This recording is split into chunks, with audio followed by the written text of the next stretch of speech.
Selected power steering pumps are designed for the pulley to be removed in a different manner.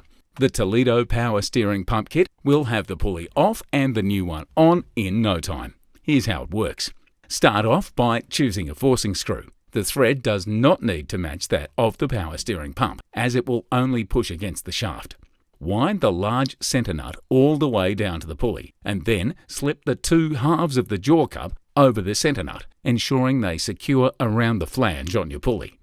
Slide the retaining ring over these to hold them in place. Now tighten down the forcing screw to remove the pulley. Select the other piece in the kit to reinstall the pulley. The forcing screw thread does need to match the power steering pump for this. Just thread the forcing screw into the shaft, use a wrench to hold the forcing screw steady, and tighten the flange nut to press the pulley into place.